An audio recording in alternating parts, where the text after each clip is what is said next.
Hello and good morning or good night or good 2 hours of sleep so far.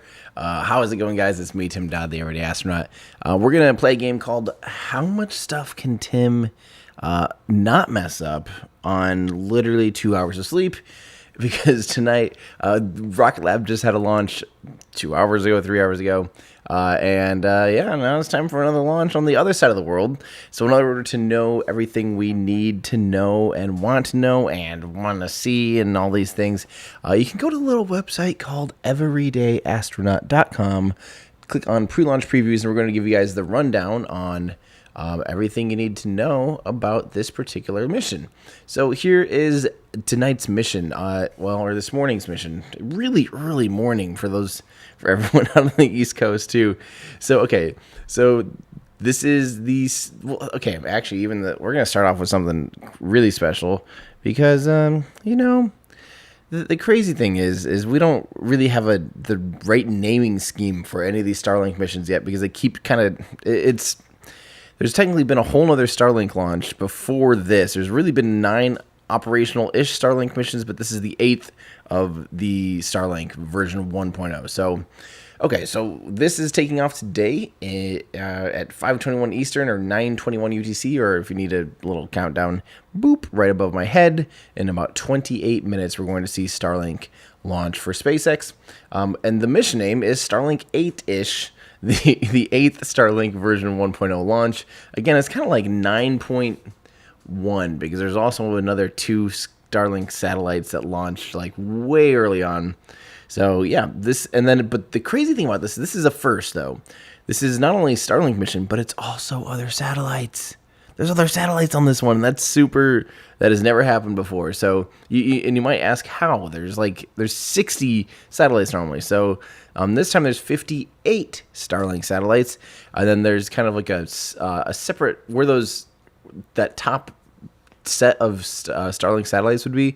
There's like a payload adapter up on the very top, like a little thin plate with 3 Planet Lab Earth imaging satellites. So the launch provider for this mission is SpaceX. The customer is SpaceX, and of course Planet Lab bought a little block to launch 3 more SkySats. The rocket this time is, of course, their Falcon 9 rocket block. This is their Block 5, which is the only Falcon 9 we'll see flying anymore. But this particular serial number is B1059.3. So this is the 3rd launch of this particular rocket. That's always fun, seeing the serial numbers climb. Again, just recently, the last Starlink mission was the 5th successful reflight of a booster. So this is the 3rd reflight. Hopefully we'll keep seeing those numbers climb. Hopefully we see 6. One fun little note, this is the first time they're launching. I think, hold on, someone might know, might correct me. I think this is the first time they're launching without doing a static fire, which is that where they hold the rocket down on the launch pad, fire the engines, let it go.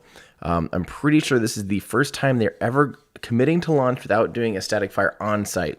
Now, don't forget, of course, this rocket has already flown 2 times previously, and before that, they would fire it at McGregor. They'd fire each individual engine at McGregor. They would fire it 2 other times for static fire there on the pad as well.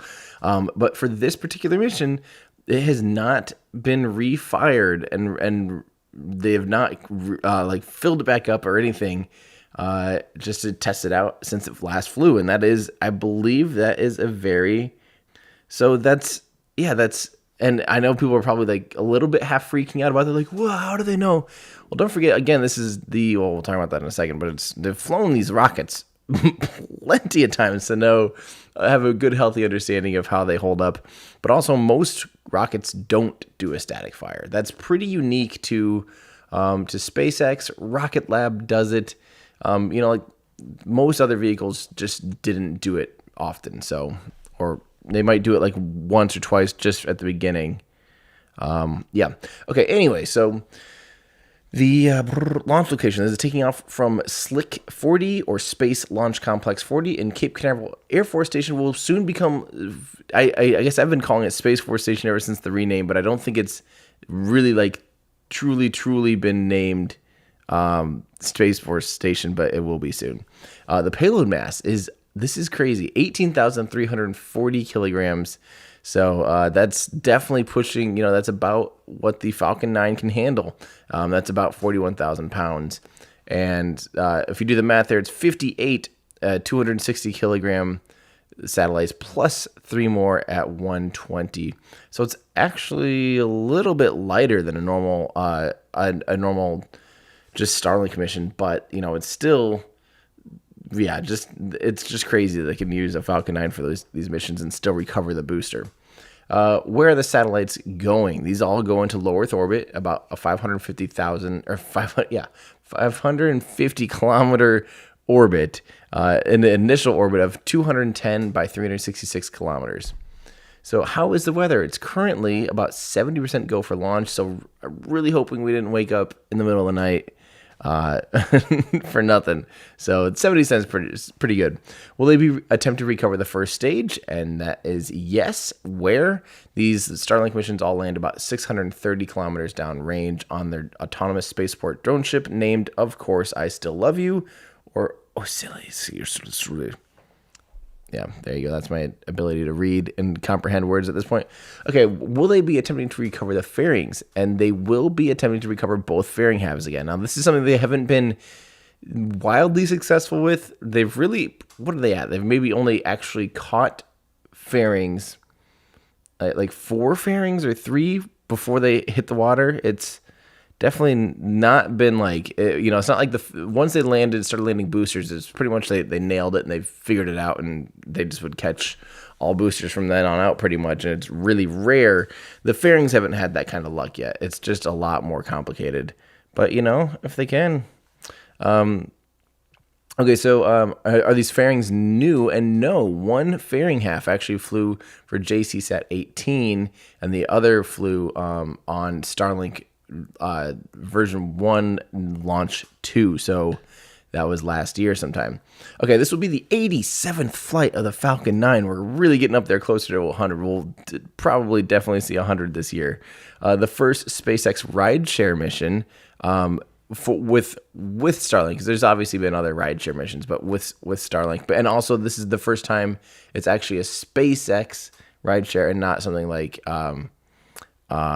through spaceflight or something like that. The first Falcon 9 flight with no static fire beforehand, the 54th booster landing, the 37th reflight of a booster, the 4th reflight of a fairing.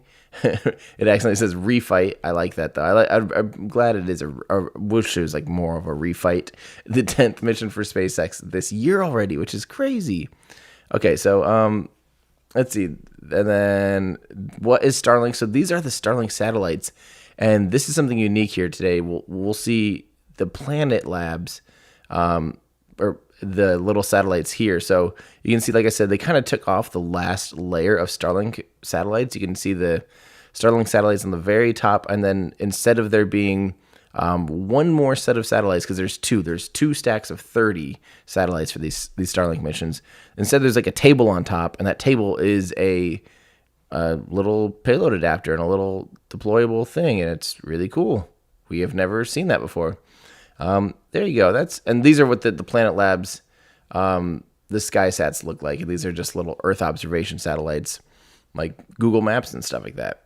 I don't remember if they're exactly Google Maps. Oh, look at that old picture of Tim. Oh, his little spacesuit. There you go. Yeah, that's everything. And this is written by Trevor Sesnick. So everyone say thank you to Trevor for helping write. And again, I owe such a big thank you to my awesome website crew. They have been just absolutely knocking it out of the park and writing really good articles. So let's get to a couple of your guys' questions here before we can. It looks like I lost a handful of, a good solid handful of my things in the host room, guys. I don't know if something happened there, but let's see what exactly happened. Yeah, it seems like I lost a good amount of them, so I'll just kind of get to it. Looks like first off we had Stefan and Simon are new members, so thank you guys so much for becoming members. You guys are awesome. Henning says, have a coffee. I don't want to have a coffee because I'm going to go right back to bed as soon as this mission's over. That sounds so nice right now. CCS 4646. What do you think about the drone ship cam not cutting out for the first time? It wasn't the first time. It was not the first time the drone ship camera had not cut out on the last Starlink mission. There was another mission or two that actually had continual feeds. They weren't, they might have had like the tiniest little, blip or two. But this was definitely the cleanest, where it was like, oh, just a nice, clean, solid connection. Very impressive. They've been playing around with it for quite a bit. But yeah. So Chazzy Mack in our Discord asks, are they deploying the SkySats with Starlink or deploy the first satellites and start the flip program? I don't know yet. I don't know what deploying will look like on top of the Starlink sats or Starlink stack. So hopefully we'll figure that out here today and get a sense of what it ended up actually being like. So we will see. We will see. Okay, so Bait215 says, what's my favorite thing about watching rocket launches live? There's still just that sense of, I hope everything goes okay. I know that's bad. It's people say like it's kind of a joke. It's kind of a sick joke because people will say sometimes like they watch NASCAR for the crashes, or like watch hockey for the fights, like stuff like that. And you do not want to see things fail, but I've watched enough launches to have seen things fail, and it's not good. And in other words, like every single time a rocket launches and it's successful, it's still this like sigh of relief. It's still this, they're just riding the thinnest lines where millions of parts need to work and millions of things need to happen correctly in order for it to launch successfully. And, it really only takes a couple little things not working for a giant multi-million-dollar piece of machinery to not succeed to go into orbit. So there's still just this, I don't know, it's just this like tension, I guess, there. And yeah, I think that's still, part of it for me. Obviously, there's still also something just poetic about something being able to counteract gravity and break free of Earth's gravitational bonds that hold us here. So, yeah, I don't know. And I just think about all the people that laid their hands on the vehicle or, designed stuff and how like crazy it is that we're in this era that we just have rockets that can launch just stuff to space. I don't know. I think it's just the anticipation. I think kind of that whole summary. So let's see here. Stefan says, hope you got your 3 hours of sleep. Here's $5 for morning coffee. Thank you so much, Stefan. Again, because Stefan donated in the last chat. So thank you so much. Samuel, another coffee. Guys, if I take all your coffee, I'm going to be screaming, bouncing off the walls. Oh, but thank you very much. Let's see here. I'm trying to get kind of caught up. Alan, thanks for the membership. Tom Murphy, we're all back. Welcome, Tim. Thank you so much, Tom. I'm surprised to see so many of you guys from the Rocket Lab stream still here with us. I hope some of you guys are either in Europe or Asia or New Zealand, Australia, where it's at least morning and day and stuff like that instead of, this is probably about the worst. It would be Central United States. That's not the right time frame. Harut says, thank you for the great content. I appreciate you staying up so late. Well, thank you. I'm glad you guys are all hanging out here and ready for a rocket launch this morning. Let's see. Ooh, I like seeing that everyone's talking about their times. Dang, we got people from all over. I love that. That's awesome, guys. Laszlo is a new member as well, so thank you so much. Okay, finally we can get back to this. This now is hopefully going to work. This is from Rob Sonday. Have I seen the Apollo 50th on Twitter? Not on Twitter, but I've seen the Apollo 50th anniversary film that came out last year, the CNN films. But I don't think I've seen Apollo 50th on Twitter. Is there something I should be looking at here? Just double checking. Just gonna check here.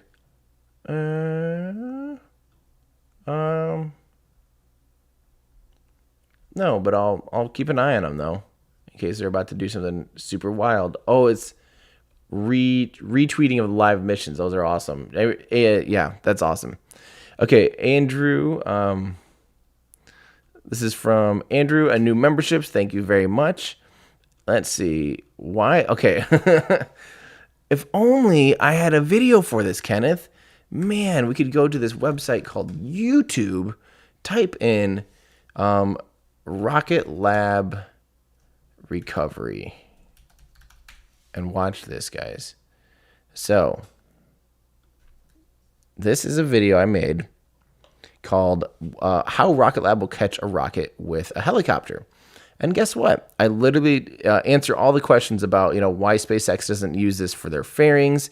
I answer why SpaceX doesn't use this for their, why they don't use it for their boosters. Why, it kind of goes into all of the different reasons why SpaceX doesn't really use it for this. And guess what, guys? It's perfect timing. But yeah, definitely watch that. But the short end of the stick here for this is that the fairing is huge. The fairing is like significantly larger than the entire Electron booster. Like you could easily fit Electron boosters inside the fairing. You can fit a school bus inside the fairing, and because of that, it's so lightweight and such big surface area. If you were to try to catch this thing with a helicopter, forget the weight, but the actual aerodynamic properties of rotor wash carrying this ginormous thing would just be absolutely detrimental, and it would not be safe. And yeah, so they're working on the boat. The boat's getting better, but good news is we have this. It is party time, everybody. Let me throw that up there for now, and we'll kind of let the music slightly play in the background. So it looks like we're still, 13 minutes. They'll probably go live in about 3 minutes. I'll keep answering some of your guys' questions here. But Kenneth, definitely check out that video. I promise it'll answer all those questions in a lot more depth. It's one of those videos that I learned quite a bit again while making it, which is my metric of whether or not it's a good video is how much did I learn while making it. So I learned a decent amount, and I really still enjoy that video. Blairo15, geez, thank you, Blairo. It didn't pop up here on the screen for some reason. Oh, I know why. Hang on.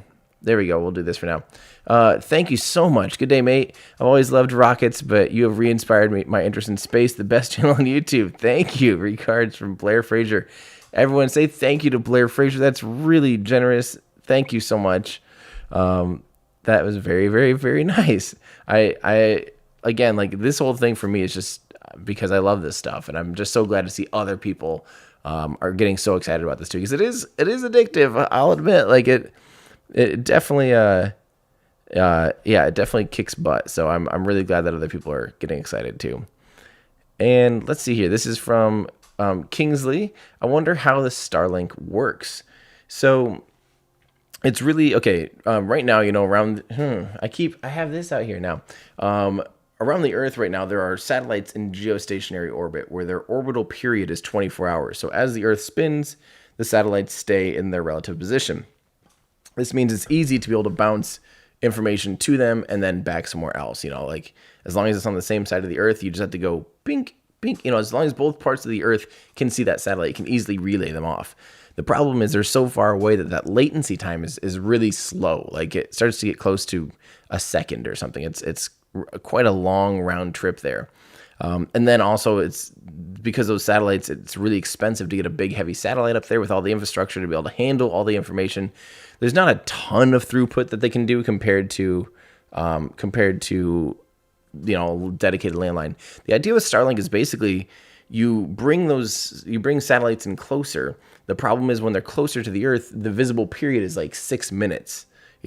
Before it goes up over the horizon, and then it's gone 6 minutes later. So you'd only have about 6 minutes of linkage to uplink to Starlink. And so that's why it's going to take thousands to really become operational. And they eventually want to have around 40,000 of these, is because they have to be able to bounce information off of each other and smartly know which satellite to bounce off of in order to relay the information from one point of the Earth to the other. And, it's crazy. It's absolutely nuts and bonkers, and it's really fun to see it work out. So we're going to tune in here. I'll try to get back to the rest of you guys' questions. But let's watch this. Good morning. It's Saturday, June 13th, and you are looking at a live view of Falcon 9 as it awaits its 5:21 a.m. Eastern Time launch from Cape Canaveral Space Launch Complex 40 in Florida. Hello from SpaceX headquarters in Hawthorne, California. My name is Jesse Anderson, and I'm a lead manufacturing engineer here at SpaceX. You're watching a live webcast for our 9th Starlink mission and our 10th mission this year. It's been just 10 days since our last Starlink launch, which was also from Pad 40. For those keeping track, that's a SpaceX record for the fastest pad turnaround. From launch to launch, we're looking at a remarkable 9 days, 7 hours, and 56 minutes. To date, we've launched over 480 Starlink satellites to orbit. And as a reminder, Starlink is a constellation of satellites that can provide high-speed, low-latency internet all over the globe, particularly in remote or rural areas where connectivity is limited or completely unavailable. And we have another notable first to mention. Today's mission marks our first smallsat rideshare mission on a Starlink launch. Our customer, Planet, who is the operator of the largest constellation of Earth observation satellites, is sending up 3 high-resolution satellites on this mission. These 3 SkySats will be joining 15 already in orbit, and 3 more will be deploying on a separate Starlink mission later this summer, which will complete their fleet of 21 SkySats. What's really quite remarkable is the contract for the rideshare was signed just 6 months ago. As part of our new rideshare program, we're offering sun-synchronous orbit missions approximately 3 times a year and have a frequent launch opportunities to mid-inclination. For details or to reserve your spot, head over to our website, spacex.com/rideshare. In order to make room for Planet's 3 SkySats, instead of launching 60 Starlink satellites, as we've traditionally done in the past, today we'll be sending 58 into low Earth orbit. Planet's SkySats will deploy in 3 sequential maneuvers beginning at about 12 minutes after liftoff, and the Starlink satellites will deploy approximately 14 minutes later, or 26 minutes after liftoff. And we won't see the Starlink satellites deploy today since we will not have ground station coverage at that time. However, we will keep the webcast going until we reconnect with the satellites at about T+39 minutes to get confirmation of a successful deployment. So we're at T-8 minutes and 10 seconds and counting, and all systems are go for an on-time liftoff this morning. If for any reason there is a hold on the countdown today, we do have a backup launch window opportunity tomorrow at 4:59 a.m. Eastern. No, I don't want to do that. Please just go today. It's going today. On your screen is Falcon 9. This is our 2-stage liquid fuel launch vehicle, getting ready for launch from Space Launch Complex 40, or SLC 40. Falcon 9 stands 70 meters tall, which is greater than the wingspan of a 747 aircraft. Today's flight will be the 3rd flight for this booster. It previously supported our most recent cargo Dragon missions, CRS-19 and CRS-20. The bottom 2/3 of the vehicle is the first stage, and if you look closely, you can see the soot markings still on the vehicle from its previous 2 flights. The first stage has 9 Merlin engines that do the bulk of the work to get Falcon 9 off the ground and up into the thinner parts of the Earth's atmosphere before separating from second stage and making its way back down to Earth for landing. Today, we will be attempting to recover this first stage for the 3rd time on our drone ship, Of Course I Still Love You, which you can see there on your screen, is out in the middle of the Atlantic Ocean, about 350 nautical miles northeast of our Cape Canaveral, Florida launch site. On top of the first stage is the interstage, which is that black segment of the vehicle. And the reason it's black compared to the rest of the vehicle is because it is unpainted TPS, or thermal protective system, which protects the composite material that the interstage is made of. The interstage is what connects the stage 1 to stage 2, and as well protects the second stage's single Merlin vacuum engine during launch. That Merlin vacuum or MVAC engine ignites after the first stage separates, propelling the second stage along with the SkySats and Starlink satellites into an elliptical orbit above the Earth's surface.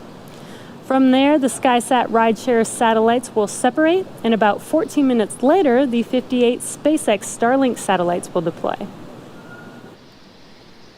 Falcon 9 has been loading propellant since T-minus 35 minutes. And as a reminder, Falcon 9 uses rocket-grade kerosene, or RP1, as our fuel, and super chilled liquid oxygen, or LOX, as our oxidizer. Currently, RP1 and LOX are nearly fully loaded on both stages, and LOX will continue to be topped off right until the last minute of the countdown. The stack of 58 Starlink satellites and 3 SkySats are safely enclosed inside of that 17-foot diameter payload fairing that you can see on your screen, which is that structure at the very top of the rocket. This protects the satellites from aerothermal heating, aerodynamic loads, and contamination during ascent. Once we reach the vacuum of space, we no longer need them, and we will jettison the fairing halves while the second stage continues to orbit. The fairing halves we are using today flew on previous but separate missions. One half flew on JCSat 18 in December of 2019, and the other half flew on our first Starlink launch in January earlier this year. Now, we will be attempting to recover the fairing halves today using our recovery ships Mystery and Mischief. There you can see them on your screen. Yay. At approximately T plus 40 minutes, the team will perform a poll to confirm if we're all good to make a safe catch attempt. Weather plays a big factor in the go, no-go decision for the catch attempt, as it can impact not only the sea states for the boats, but also the fairing's altitude, position, and speed, which impact how the fairing will fall back to Earth. Now, we've been keeping an eye out on some thick layer clouds for this morning's launch, but currently weather is looking good for T0. The vehicle, satellites, weather, and range are all looking good for an on-time liftoff just about 3 minutes and 45 seconds from now. For those of you that don't know much about the Starlink program, our mission is to bring high-speed, low-latency internet to people all over Earth. And every one of these Starlink missions gets us closer to achieving that goal. Some of the most exciting opportunities for Starlink are locations where traditional fiber or cable is simply not practical, such as rural or remote communities. It's also an exciting place for where fiber and cable are impossible, such as aircrafts or cruise ships. This is a big endeavor, and we have a lot of work ahead of us, but today's launch gets us one step closer to these ambitions.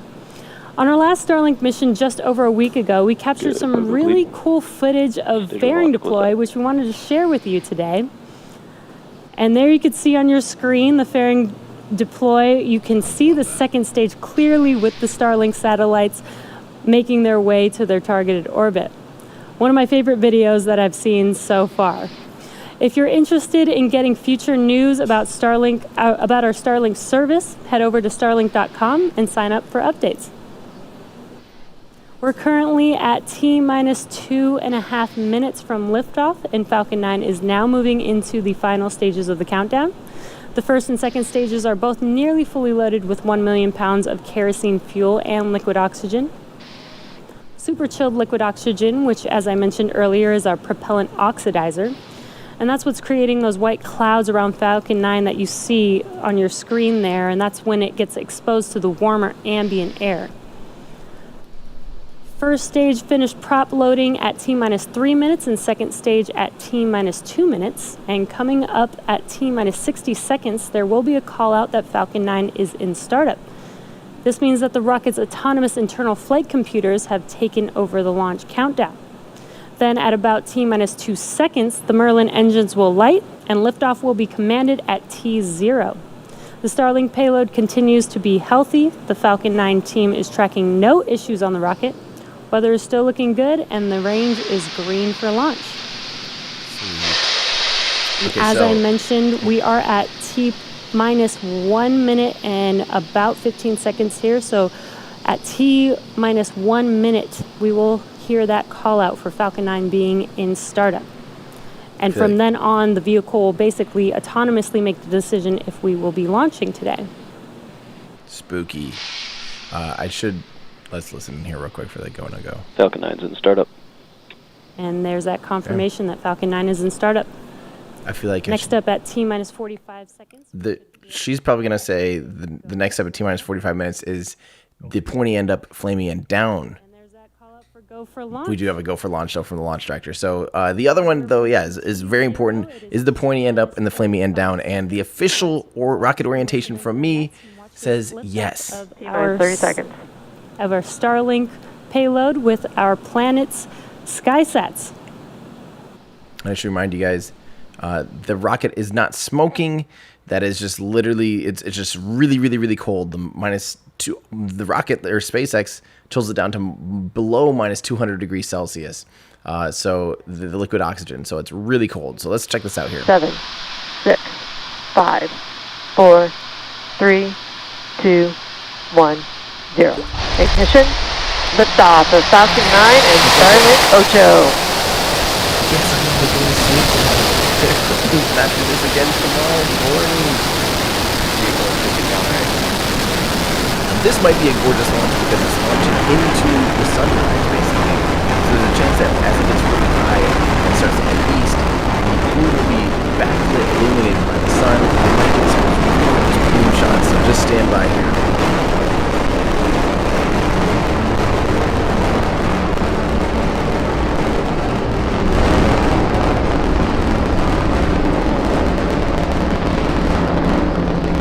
It's T plus 40 seconds into flight, and Falcon 9 has just had a successful Power and liftoff. telemetry are nominal. A successful liftoff from Pad 40 for its first Starlink rideshare, carrying 3 Planet SkySats and our SpaceX Starlink satellites. Next coming up will be Max Q, Mach 1. and that is the maximum aerodynamic pressure that the vehicle sees, the largest structural load that the vehicle sees throughout ascent. So, sorry, I don't think you guys can hear me very well, but this might be a gorgeous launch because it's launching east into sunrise. So as it gets high enough to be illuminated by the sun and further east, the engine exhaust plume, all the soot and the exhaust could end up being backlit scattered and backlit illuminated by the sun and make those really gorgeous images. So stand by here. Maybe we'll see something really pretty. Although it did look pretty cloudy. That flew through quite a few clouds, so maybe we won't really see anything. All 9 of the M1D engines shut off and slow the vehicle down in preparation for the next event, which is stage separation. And stage separation is where the first stage separates from the second stage, with first stage making its way back to Earth and second stage taking our satellites to their targeted orbit. And then finally will be SES-1, which is second engine start, with that MVAC engine lighting up and taking those Vehicle is following a nominal trajectory. satellites to orbit. Now those 3 events are coming up here in about 15 seconds. Again, that is MECO, stage separation, and SES-1.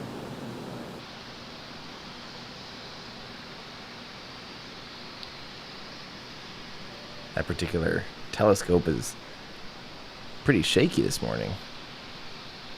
There we go, main engine cut off. MECO. Stage separation confirmed. Nice.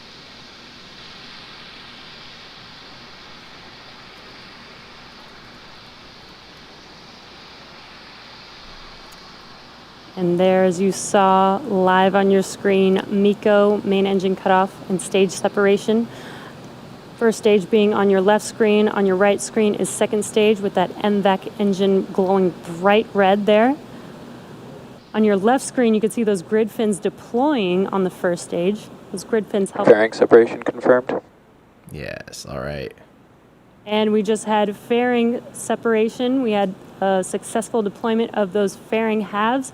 Let's see if Miss Tree and Miss Chief can make a catch Vehicle attempt today. continues Oh, to that's follow a cool. nominal trajectory. Oh, this is going to be And as beautiful. I was mentioning, the grid fins have deployed. That helps guide that first stage back to its landing zone. That's so beautiful. It's getting hit by the sun now. I'll bet you the photographers right now are getting some incredible shots.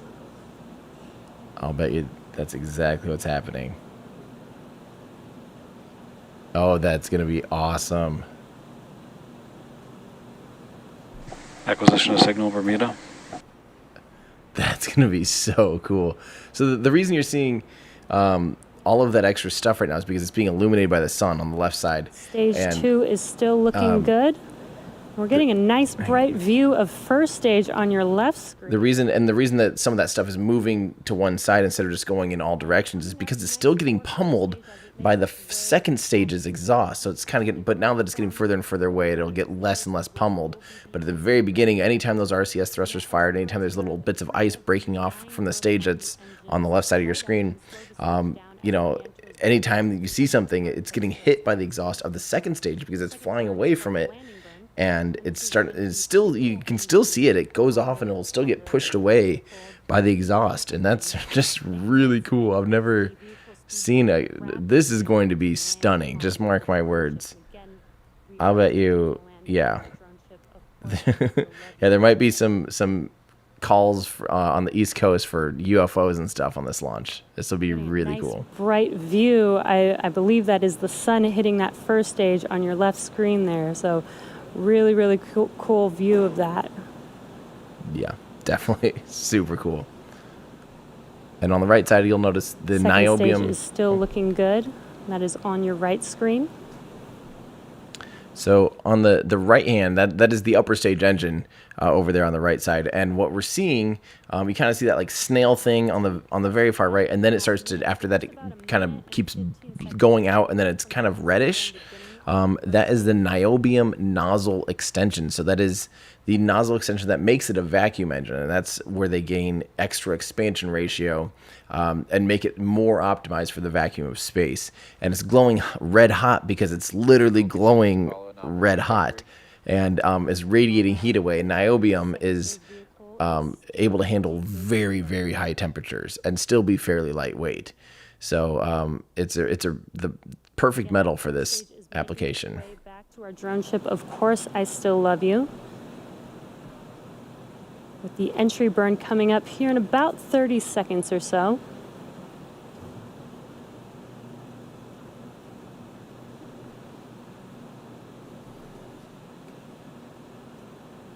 You can start to see the booster on the left is, you know, it's going pretty quick and it's starting to hit the atmosphere again. So you're starting to see And some if of the you're effects. just now joining us, what you can see on your left screen is first stage with those grid fins deployed, guiding the vehicle back to its landing zone. Stage 1 FTS is saved. Here we go, entry burn. Stage 1 entry burn has started. And there you can see that the entry burn has begun. It's lighting up that screen pretty bright there. The entry burn will last about 20 seconds long.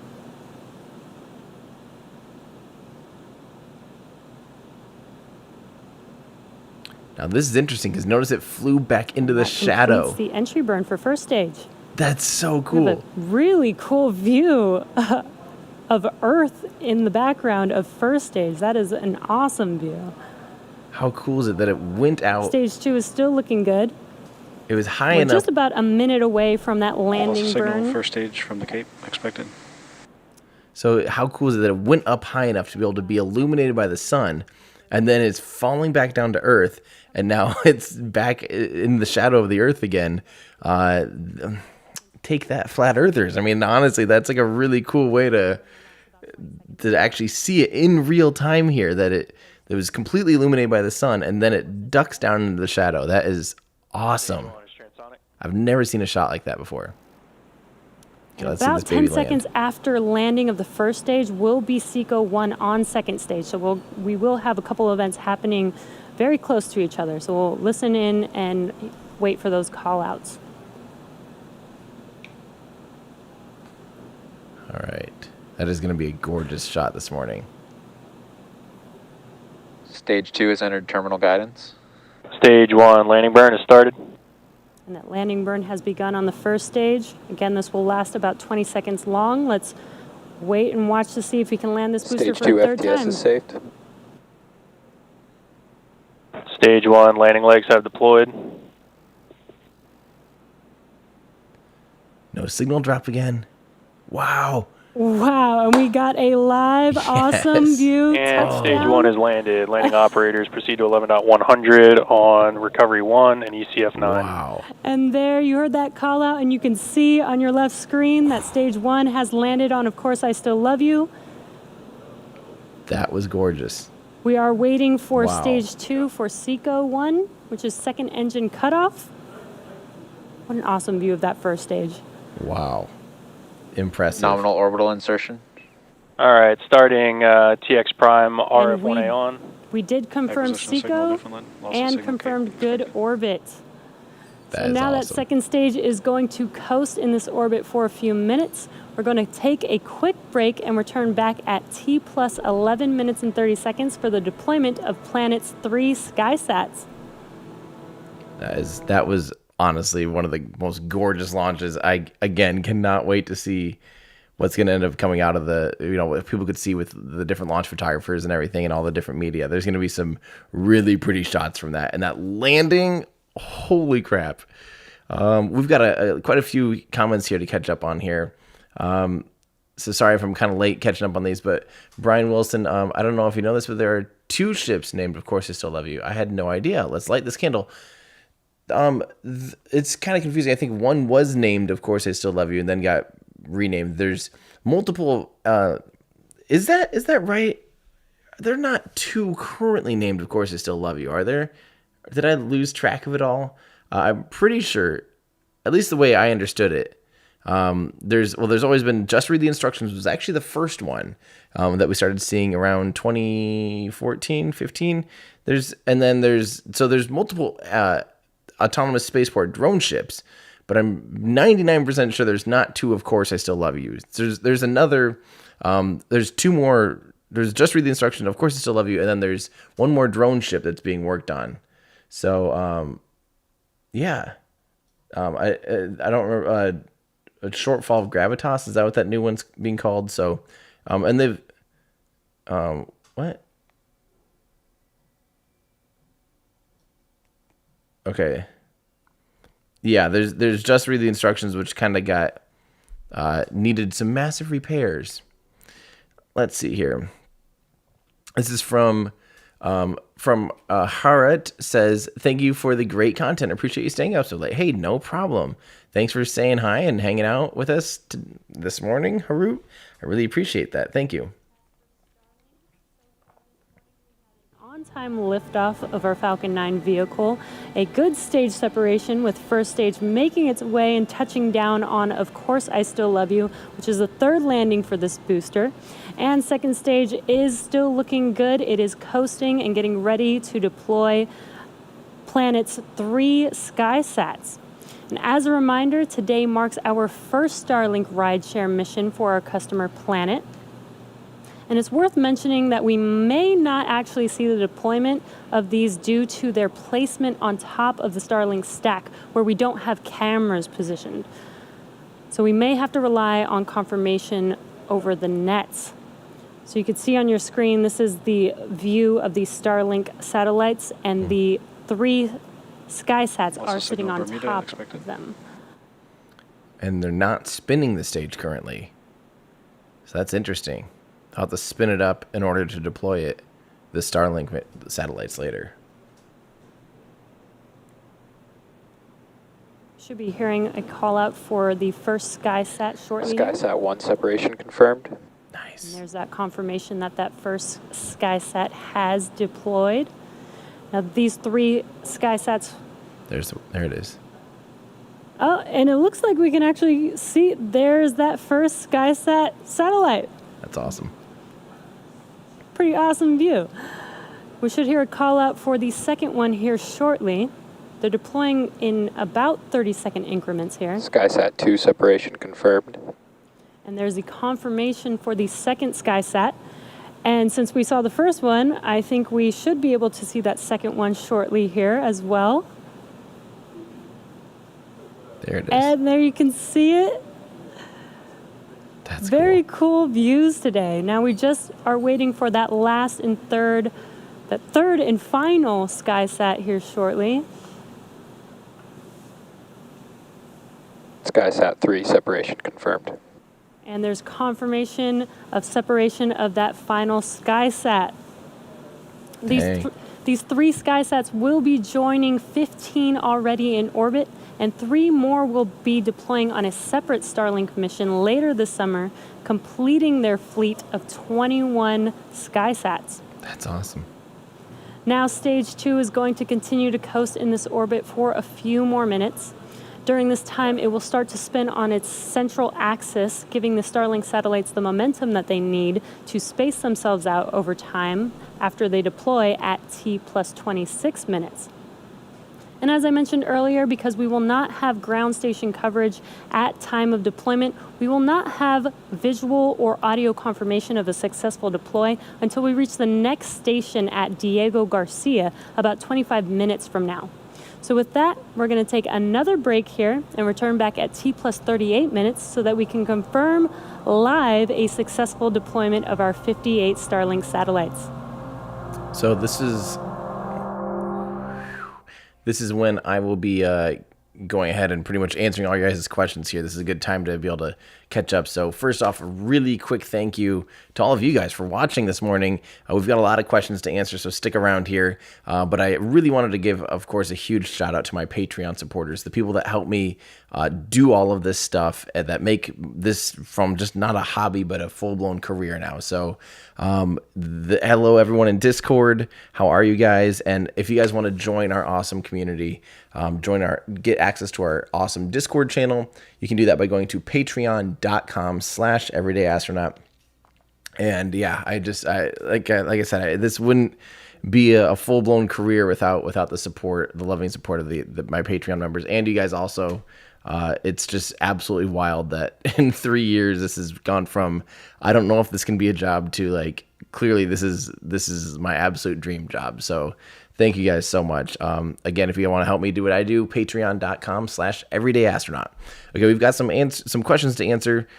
This one's from Kai. Kai says, "Hey Tim, how do the Starlink sats function? Also, how does SpaceX make the sats? Flat? How do they deploy usually?" So, kind of a loaded question. How do they work? We kind of talked a little bit about that as a little bit ago. How they link.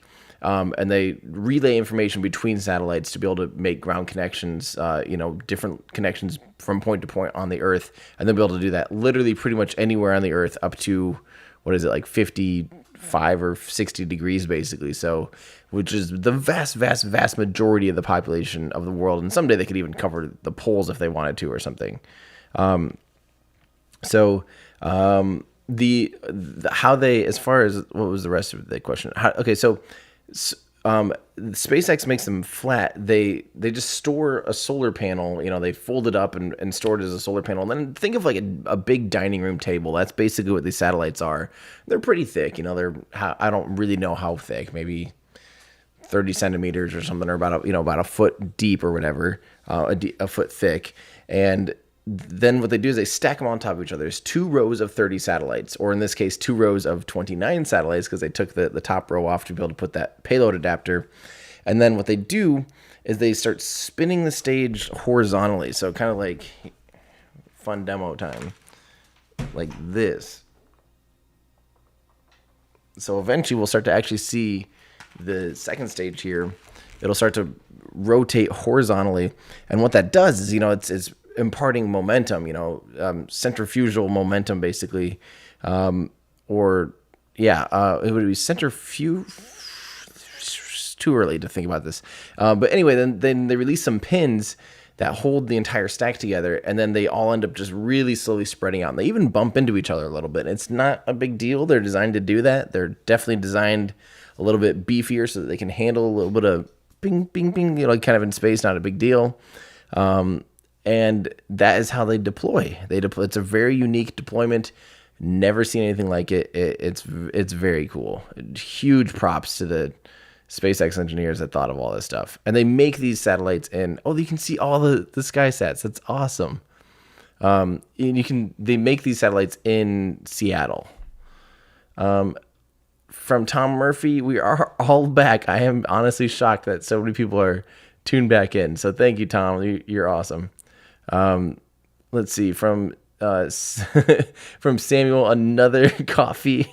Thank you again. I'm going to be very caffeinated when I finally do decide to fully wake up. And this is also from Stefan. Hope you got your 3 hours of sleep. Another coffee. Thank you so much. I did not get my 3 hours of sleep. It takes me a while to like wind down. So nope, not even close. And Owen, thank you for the new membership as well. No. Okay, so again, from CCS 4646, I don't remember if I caught this earlier, but this mission and the previous mission was not the first time the drone ship camera had not cut out. I don't remember exactly what it was, but yeah, it ended up being, there's definitely been, oh, cool. We're starting to see people in the public seeing pictures of the Starlink satellites and of the launch, going, what is going on? I knew that was coming. That's awesome. So yeah, this was not the first time, and the previous Starlink launch was not the first time that they haven't cut out. They've been making incremental improvements, but they're getting to the point where it's very much not cutting out. Like the previous attempts where they had decent coverage of the booster landing was like, just like it might blink out for a second or two, or a little bit, but we're getting to the point where it's clearly just like, oh, this just works now. Another coffee. Thank you so much from Henning. I appreciate that. Oh, Brian Clausen here. Well, thank you. Brian says, I really appreciate your work with space launches. Thank you, Brian, but I don't do any work with space launches. That is testament to the engineers that are out there building and engineering and designing and launching this equipment. And, the only reason that I do any of this stuff is just to try to help people understand what all it takes and all of the little, again, I do a podcast every single week. If you guys need more content from me, go to olfpod.com or find Our Ludicrous Future here on YouTube. Subscribe to us. You can get access. You can listen to them on your normal podcast apps or on YouTube. But we do this series called Why Don't They Just? And rocket launches throughout the years has just had probably millions of why don't they just, why don't they just make it so it does this, or why don't they just land it on this? I feel like rocket launches are just one giant why don't they just, because there's just so many little questions, so many really interesting decisions that came out throughout years of trial and error and just smart people figuring out really cool things. And I just find all that stuff fascinating. My job is just to help people understand, why this stuff's fun, why it's important, and why you don't need to be, someone that has studied this stuff to really think it's cool and fun. And to me, again, I am by no means an expert. I have not gone to school for any of this stuff, and I just love it. I just love watching. I love learning. And I think there's something just super cool about just average people from all around the world uniting under a common interest and a common love for this stuff. So thank you, Brian. I'm just excited to be able to help bring it to you guys in my small way. So thank you. Irritating Hatchet, checking in once again from the Intel factory. That's awesome. I remember. That's awesome. Go Falcon, go Starlink, go Tim. Well, thank you so much. From the Intel factory. Hi, guys. Keep making computer chips. Let's see here. This one is from Joshua.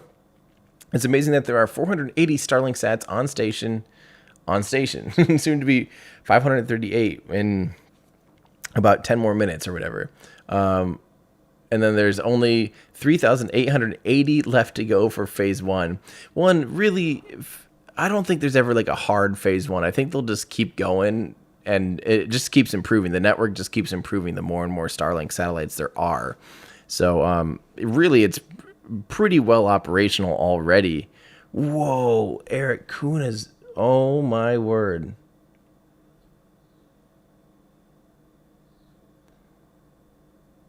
Okay, I had to start pulling up some of these photos for you guys here. Give me 1 second here. I'm going to find a good way to do this. There is some beautiful photo-age coming out from the Twitter sphere. Let's just go to Twitter. and just see what our friends are up to here, because there are already some gorgeous images. So this is from Julia, which you guys might know. She helps study everything about every single boat coming in and out of the port for NASA spaceflight. She's awesome. That is an incredible shot. Fantastic work. John Krause, of course, has an awesome shot. You can see here when it gets illuminated by the sun. So that's where it was in the flight before the plume started to really interact with the sun. So that is an awesome shot, John. Man, that's cool. John's work is always phenomenal. Annette has these pictures. That is so cool. Jamie, wow. That is crazy. Look at that. I love when it does this twilight phenomenon like that. Let's see if NASA Spaceflight with their live stream had a pretty good view here. They actually had, oh, that is cool. They actually got the entry burn. Wow. That is awesome. Great work, NASA Spaceflight. Wow. I love that. You guys definitely need to be following some of these people here. These people that are working really hard to bring you guys content. So, yeah, that is fantastic. Okay. We have still here from Rocket Lab, watching from Iowa, another Iowan. Hello, Charles. Charles Bonfire, a fellow Iowan. Thank you for staying up and tuning in. That is awesome. I really appreciate that. Another one from Jeff Tyler. Thank you so much. We have a new member from Twiz. Thank you so much. Isaac Logan. Let's see. Us Aussies sure like these launch times. 7 p.m. right now. Awesome few weeks for launches, and somehow I've seen them all live. You're right. Today's launches are just absolutely perfect for Australia, and I feel like lots of times Australia gets the short end of the stick for launches for some reason. So, you're welcome. I had nothing to do with any of it. Oh, that's awesome. From Aaron Bagel, I rewatched The Martian yesterday, and it's wild to see how far we've come from scrambling for a launch vehicle in 2011 to launching 20 times a year. You're right. And I really think the next couple, 2 or 3 years, 2, 3, 4 years are going to be some of the most just biggest amounts of momentum in spaceflight. And I think we'll just really be like, oh my, like looking back now at 2020, or when we are looking back at 2020, we'll be like, can you believe we didn't have, that was the first time we launched humans on a new spacecraft since the space shuttle, besides Shenzhou. And just thinking that, how did we go so long without human spaceflight presence in the United States? And then hopefully all this momentum here in the U.S. to get back to the moon and stuff starts putting some fires under everyone else's butts. I hope China gets to the moon soon and starts ramping up their human spaceflight program into deeper exploration. I hope Russia continues to work on new programs, because Russia's had a lot of really, really cool ideas for programs. They seem to just kind of pop up and then just kind of go away, and I really hope that we're in a new era where a lot of stuff can start happening from everywhere. India, of course, is working on their Gaganyaan program, which will be also very, very exciting. I just love the idea that there's just so many people working together, or not working together necessarily. I want everyone to work together, but there's definitely more of a competition aspect. But it's exciting. There's really cool stuff happening. We've got some new members here from Mark. Thank you, Mark Saker, and welcome to JD. I really appreciate that. From Robert Goes, what are your thoughts on the company Planetary Resources? I don't know a ton about Planetary Resources, but from what I understand, I mean, personally, I just think getting resources from the moon and asteroids and stuff is absolutely going to happen in the near future. In the next 10 years, I think we will be, we'll definitely be, collecting resources in space and doing asteroid mining and getting water and turning it into fuel. So I think I would really like to be an investor in companies that are working on that, because I definitely think it's the future for sure. From Leander, hi from Germany. Take this morning coffee. I would like to see you screaming and bouncing off a wall. No, you don't want to see that. I would just be shaky. I actually get really bad headaches if I drink too much coffee. So all of you guys are going to give me just the worst headaches probably. Equin Starby, don't worry. You're not the only person up at 4 a.m. Also add another coffee to the tally. Someone needs to be keeping track of this. This is ridiculous. Thank you so much. From Ace's Way, going to need a bigger case for your Starship scale. Yeah, seriously. Seriously. Let's see. This is a good one from Bait215. If you could watch any rocket launch, which one would it be and why? I'm assuming you're meaning from history, and of course, there's only one correct answer. Apollo 11. How could you not want to watch the launch of the first people walking on the moon? That's has to be the ultimate launch. But other than that, honestly, I'm still a little bit sad that I never saw up close and personal, at least not that I remember seeing. I never saw a space shuttle, really. I actually happened to see, my family was down in Florida for the launch of Hubble, believe it or not. And I stepped outside with my dad, and I vaguely remember, very vaguely, I more remember sitting and watching it on TV after it launched, because I probably just remember seeing like a little light in the sky or something. But I remember going into the hotel room and watching it launch after we were in Cocoa Beach. So I wish I would have seen like a space shuttle and really remembered it. That would have been awesome. From Thomas Bannigan, thank you so much. We have a new member from Sergey. Let's see here. The top captain says Air Force, not Space Force. So for now, yeah, it is still the Air Force station, but it will very soon be totally like top down, bottom down, considered the Space Force station. Don Payton says, enjoy watching from Alaska. Dang. Okay, so it's probably, it's not quite as late there, or earlier, however you want to say it. Looking forward to another early adopter for Starlink service. Yes, that would be awesome. That'll be awesome. This is from JVDH. Always great fun to see your videos. I agree. Better to see from Europe today, where it's just over 11 a.m. Don't have to get out of bed that early. I am very jealous. Thank you very much. This one's from Chad Oman. Hey, Chad, how's it going again? Is your sticker still on the ISS, or do I know? I actually don't know and I actually have 4 stickers up on the International Space Station. I don't know if they're still there or not. I would really love to be able to. Maybe we should start trying to get like Doug or Bob's attention. I think Doug's been doing a little bit more tweeting on the ISS. It'd be really fun to see if they can actually still find if my stickers are still hanging out there. They are not stuck to the windows like some people thought. They are free floating, but I have no idea. So, yeah.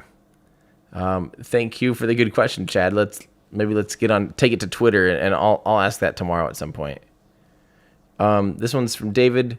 I love that it just spells out what it is. The pair character riding a firework rocket disappearing away before bursting in the sky. Thank you, David. I love that. That is just awesome. Another David from David Miko this time. Thank you so much. And let's see. This is a good question here from Chad Oman. This is, hi, I'm a small YouTuber, and I was wondering how you get so big on YouTube. By the way, I'm 10 and would really appreciate if you give me a shout out. Love your days. You're the best. Well, thank you, Chad. If you're 10 and that was a picture of you, you have easily the best mustache a 10-year-old's ever had, I think, in existence. But Chad, so the way you grow a YouTube channel is just through dedication and really listening to your audience and taking feedback, which is a really hard part, but it's honestly the part that makes it for better content, is listening to your audience, finding out what they want, finding out what they don't like. And trust me, you'll know plenty of times what your audience does not like, and continuing to refine. For me, if I look at a video that's 2 years ago and I'm not embarrassed by it, it means I'm not making progress. And, looking at, that's definitely true. If I look at a video from 2 years ago, I'm actually embarrassed by them. And I'm just constantly trying to make improvements, seeing where I can, oh, there you go. That's not me. So we got the avatar wrong. Okay, well, I'm sorry that you don't have an awesome mustache, but That was awesome. Thanks, mods, for doing that. That was great.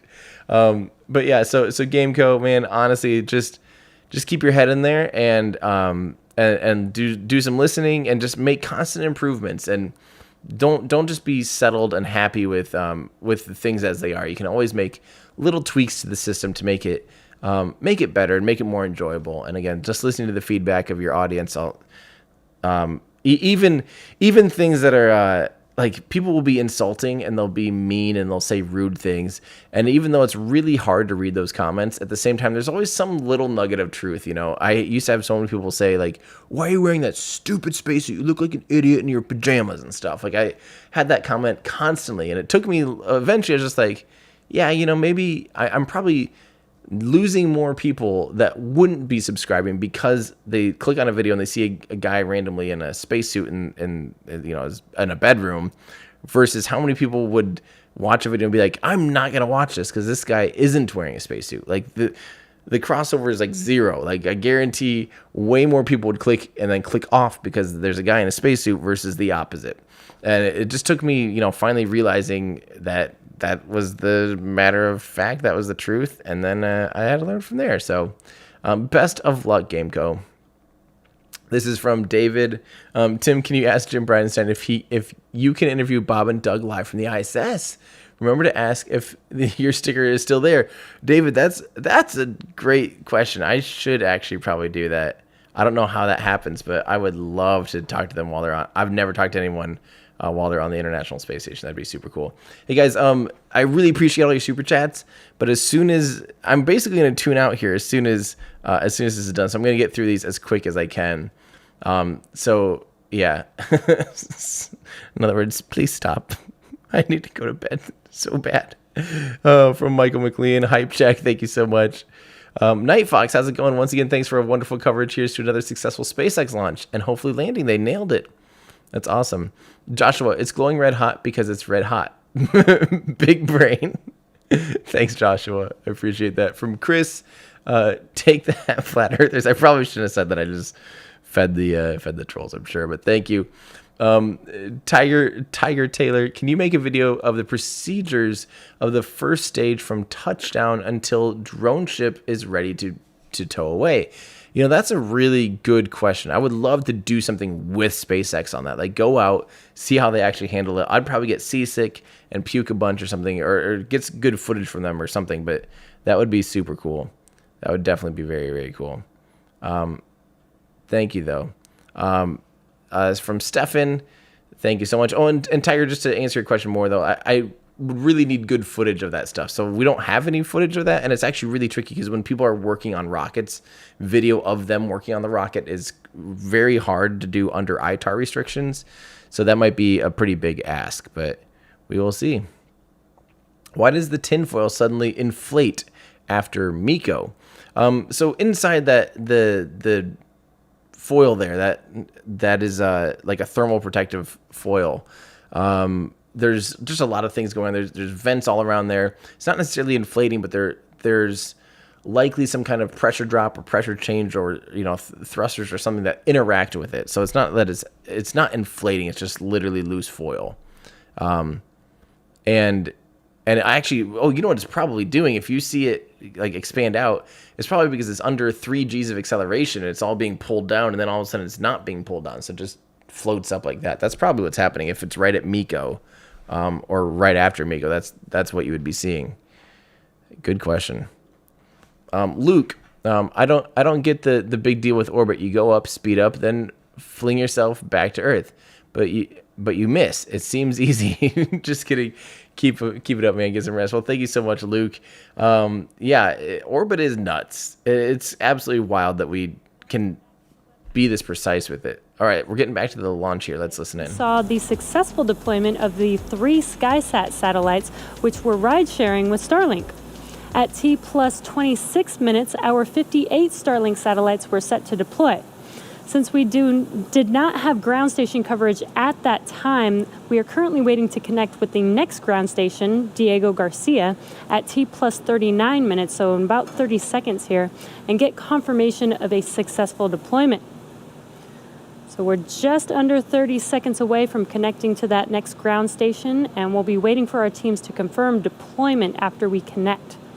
So we're going to listen in here shortly and see if we have confirmation of our 58 Starlink satellites deployed. It's crazy they haven't had a downlink that whole time.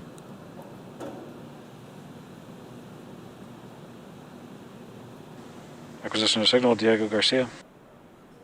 Is that confirmation of connection to the ground station? Starlink tension rod separation confirmed. And there is that confirmation of the tension rods deployed and the Starlink satellites deployed today. So shortly after they deployed, their solar arrays deployed as well, and over the next few days and weeks, they will distance themselves from each other with that momentum created by the second stage and use their onboard ion thrusters to make their way to their operational orbit of 550 kilometers above the Earth, and then start beaming down high-speed internet to Earth. As you may have seen during our last mission, we launched the first Starlink satellite with a deployable visor to block sunlight from hitting the brightest spots of the spacecraft. This demo satellite, also known as VisorSat, is just one of the many actions SpaceX has taken in collaboration with leading astronomical groups to mitigate the effects of satellite reflectivity. That first VisorSat has not yet reached its operational orbit, so we are still a few weeks away from seeing the results of that effort. However, we do have confidence in this design, coupled with all the measures we're taking to minimize Starlink's reflectivity. So we plan to equip all future Starlink satellites with deployable visors, starting with the next mission later this month. That will be the 9th flight of our latest iteration of the Starlink satellite design. If you want to learn more about our work with leading astronomers to protect the natural night sky for all to enjoy, you can visit the updates section of SpaceX.com. And now that brings our webcast to a close. If you're interested in getting future updates about Starlink launches, as well as general updates about future service availability, head over to Starlink.com, sign up for updates, and we'll see you at the next launch. Yay. Okay, we have a few more things that I want to answer really quick here. Just for those of you that were generous enough to donate, I really appreciate that. And I don't want to just, run off and be like, good night. Let me get rid of this quick and get rid of countdown clock. Okay, so a few more things here. Looks like we had, this is interesting. I just wanted to, I don't know too much about this, but thanks. This is from David, who says, thanks for your work. Tweeted at you about Internet Archive being sued by big publishers. Interesting. We're trying to shut them down. As a writer, content creator, hits close to home for me. So spread the word. I will have to look into that. That is the Internet Archive. Yeah, we use that quite a bit for just random spaceflight things too, even. So that'd be quite a shame. Danny, thanks for the fantastic as usual. So the balloon thing on top of the bell nozzle, we just talked about that a second ago, kind of that foil. And I saw a lot of things about the foil. So here's another foil from Brad Gallant. Thank you guys for these questions. And then from John. And if you didn't hear my answer a little bit ago, the foil is just basically a thermal protection foil that is kind of around all the turbo pumps and stuff like that, and some of the upper end of the machinery of the Merlin vacuum engine. And you will see it interact with different thrusters. You'll see it looks like it's kind of breathing sometimes. Those are mostly just from some of the RCS and some bleed valves and things like that too. But yeah, it's just there to protect some of the stuff, especially I think probably during coast phases, I would assume. Because I think they probably wouldn't need it. It wouldn't be as necessary for the beginning stages. But yeah, those are good questions. I still don't know a ton about the foil, to be honest. This is from the Innocence Tube. Thank you so much for your tip. And you were lucky enough to see it in the sky in Tennessee. That's crazy, actually. You have to be in Eastern Tennessee, I feel like. That is awesome. Aaron Coulier says, no matter how many launches I see, it still blows my mind that they can put satellites in orbit in less time than it takes to drive across town. That is honestly fascinating. This is from Mega Mr. Fuzz. There were two Just Read the Instruction ships, with the first one being retired back in 2014. Only one, of course, is Still Love You. Love your good work. Thank you for clearing that up. That is absolutely right. Thank you so much. Humphrey says, Tim, I have a cup of Yorkshire tea, more coffee. No.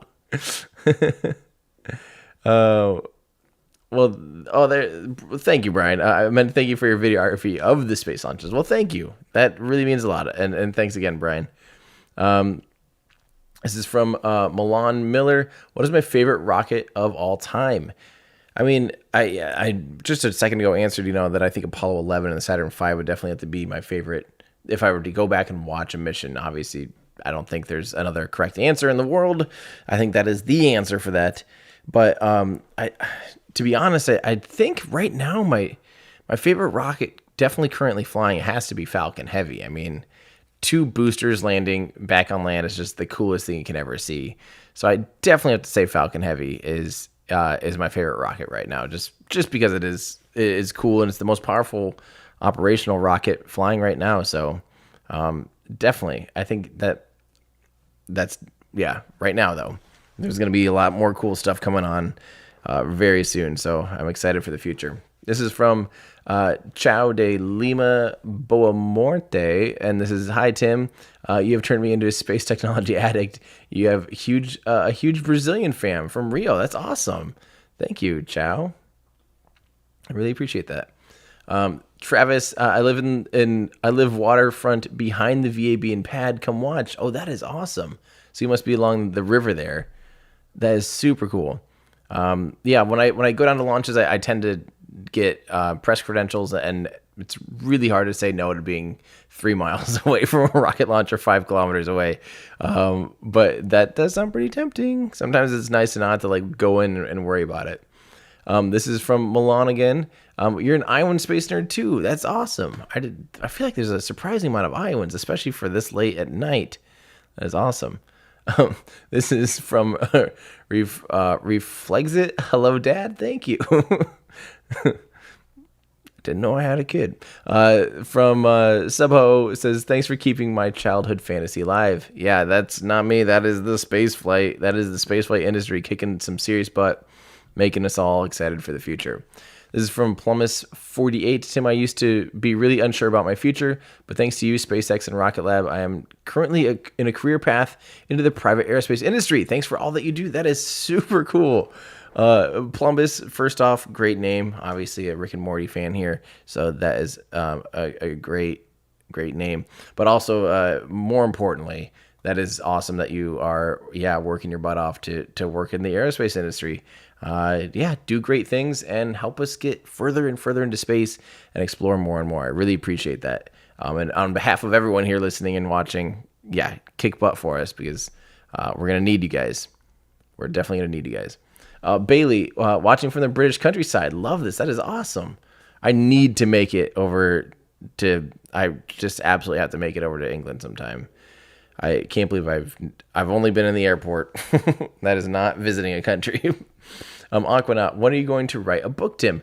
I actually answered this just the other day on Twitter. I really hesitate to write a book because I just think that my time is better spent making videos. I think there's a lot bigger reach making videos. It's free. People can just watch and learn from anywhere.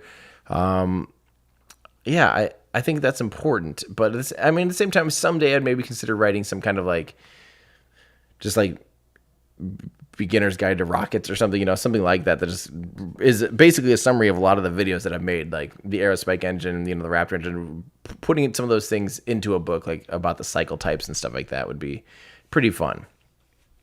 This is from Mr. Boo. Thanks from France with your kids. That's awesome. Well, thank you for watching, and hello to Mr. Boo and your kids. That's awesome. Jonathan Keller from SpaceX. That is awesome. Congrats on a gorgeous mission, and thank you for saying hi. This is from Hackman, Brazilian in the UK. Tried to see it pass, but daytime here already not possible. Great content. Yeah, that would be really cool to be in the UK or in Europe basically, and seeing a rocket that just launched in Florida fly over past you in a matter of 10-15 minutes. That's absolutely wild. Thank you so much from Viral. That's awesome. I really appreciate that. Chris Kibb, I love when it just says pair character doing a shaka sign with his hands saying cool. I love it. Thank you so much. Theshua, I don't know if you remember, but I'm the patent illustrator and nearly done with my liquid methane generation patent. I'd love to possibly involve you at some point. We'll contact on Discord. That's awesome. Well, thank you so much. I do remember. I absolutely remember. I'm excited to see where you're at with that. That's awesome. A new member here from Benegit. That is awesome. Thank you so much. Jordy, you're a little late, my friend. That was 3.5, 4 hours ago. And I did cover it. Yep. They already launched the Electron rocket. But thank you for saying hi. Carl Newton sending love from the UK. Thank you so much. We got another pair character from Thomas. I appreciate it. This one's important because it does have a cup of coffee.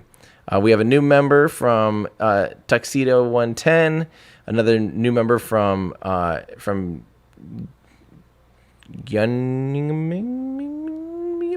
Sure. Sorry, I'm way off on that. I really apologize. From Devin Parker. Hey, Tim, watching from Tesla Giga, Nevada. That is awesome, Devin. Sweet. I can't wait to see I hope Battery Day happens really soon. I absolutely cannot wait to find out what you guys are working on. I know you're doing some crazy things. A fancy, I don't know what, Jason, I don't know what a fancy poop coffee. Do they make coffee that enhances? I mean, all coffee will make you poop, but I don't know about fancy poop coffee. Now that's new to me. Thank you. I will look for it. I'll go to the grocery store very carefully and ask them, hello, I'd like some fancy poop coffee. Vikram, thank you so much for becoming a member. This is Aman, hello from India. Keep doing a great job, Tim. Lucky to see the launch during regular day hours here. Yes, you are. Thank you so much, Aman. And I am very jealous. Get myself a box of chamomile. Too much coffee is bad. Or a sandwich. You know what I'm gonna do?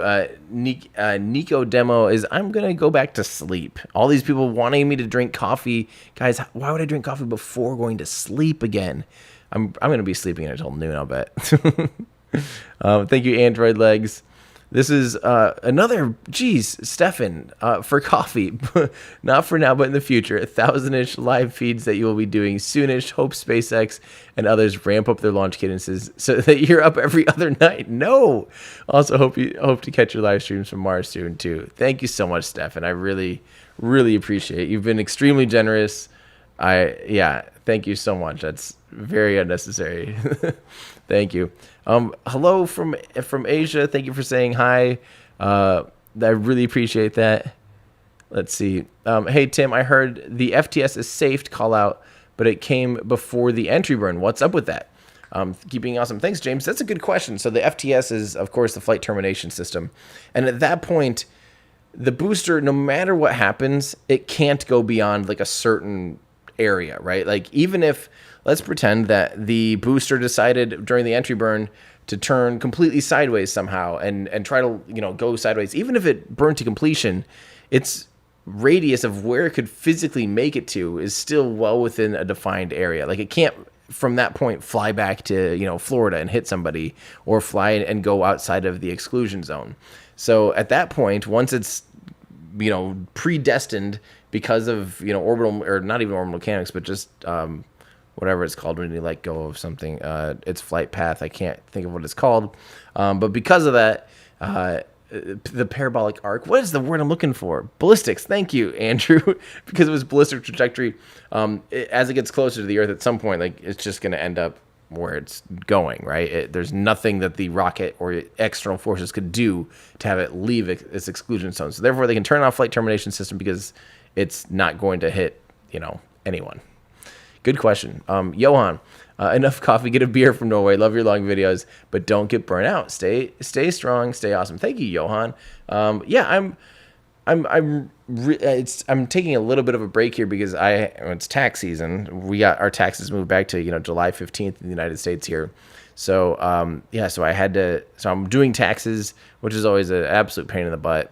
Almost done with that, and then I am moving. I am moving starting next week, basically, and going to be building out a new studio. So it might be a little bit of time before I actually get a scripted video done again. Although I'm going to try to finish and shoot one before I do the full move, so that Andrew, our editor, can start cracking away at that, and we can start going back and forth on some of those, because it will be a pretty long one. It will be Apollo versus Artemis, looking at, is Artemis actually like cheaper, better? How are the missions?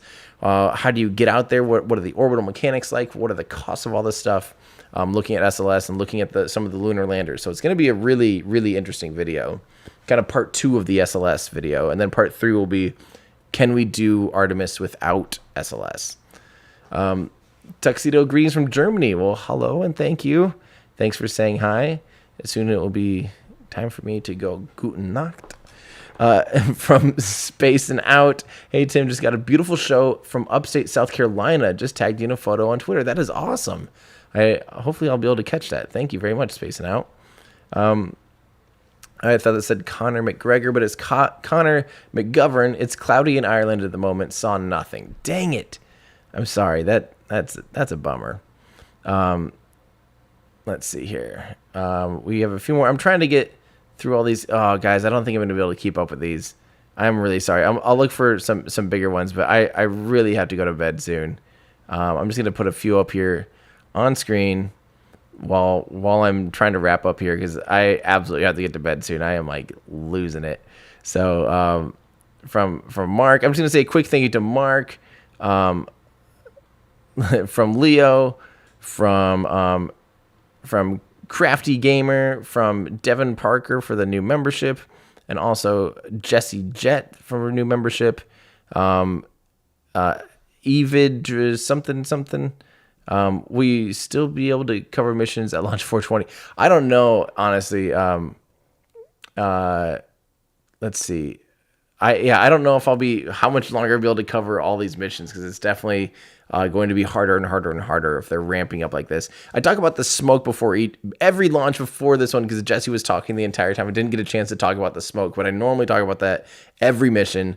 That is just simply condensation. The rocket is extremely cold when it's fueled up with cryogenic fuels. So the liquid oxygen is cryogenic. It's SpaceX chills it to minus 207 degrees. Liquid oxygen becomes a liquid, or oxygen becomes a liquid at minus 183 degrees Celsius, and they chill it all the way down to minus 207 degrees. Because it's so stinking cold and it's in contact with the air, which has humidity, some of that becomes condensation. Someone actually correct me. It might not be condensation. It might actually be, might be something else. I don't quite remember.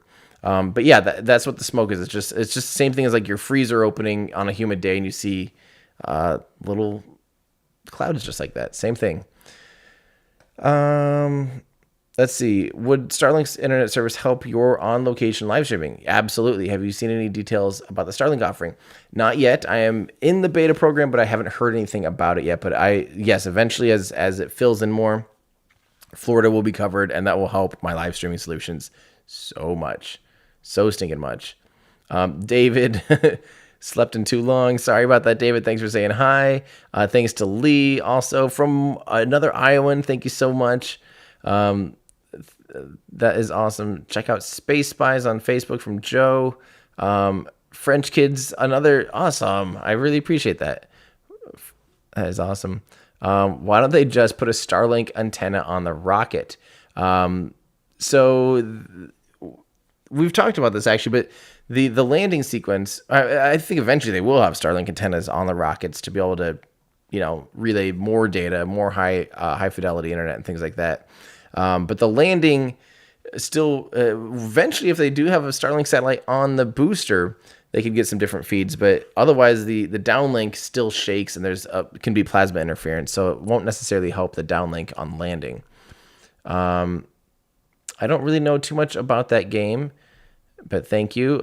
Jake, thanks for the membership. More coffee. Thank you so much. Go to bed. I'm almost done. Stop it, Jessica. No. Renaud, thank you so much. Looks like you missed both launches thanks to work. Oh, shoot. Sorry, Renaud, but thank you for saying hi. I really, really appreciate that. Let's see. Okay. Chad also saying go to bed. Germany, thank you so much from Martin. We're almost done. We're going to fly through the rest of these. Lucius or Lucas, I'm with you, man. Absolutely. 100%. Falcon Heavy Love. Yes, definitely. Thank you, Leo the Human. A new member from Bryant. Hi from the UK. That is awesome. That is great. First time watching any launch. That's awesome. Hope to see another one soon. Yeah, there's going to be plenty of launches going around. There's going to be no shortage. So thank you guys for tuning in. That is awesome. Slim Booter, they oftentimes won't let us know if they don't have a feed of it. They won't really let us know until we'll just have to look on Twitter.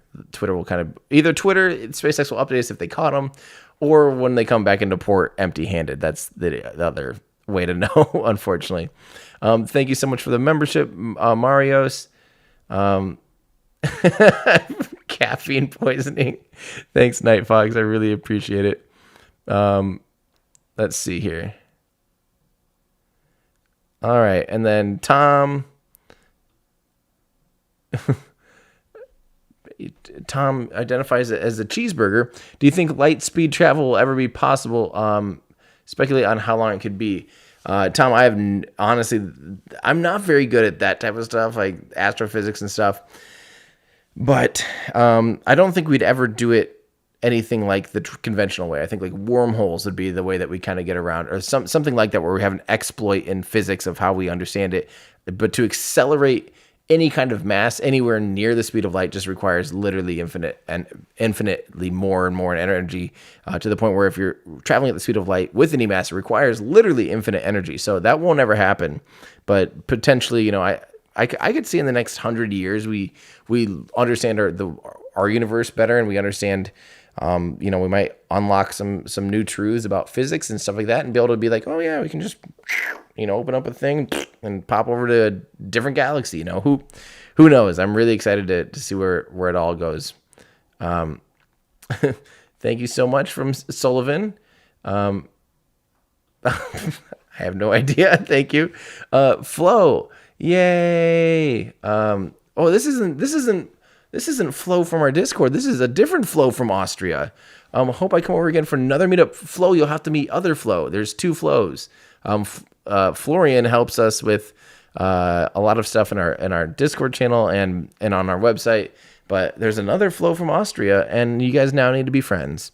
Sorry, that's just how it works. Thank you so much. A sleepy time tea. Yes, please. Okay, sleep from Ben. Thank you so much. And no, we're not going to start popping Ambien.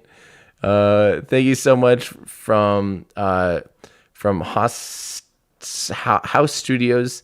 Thank you very much. From Colorado. I appreciate it.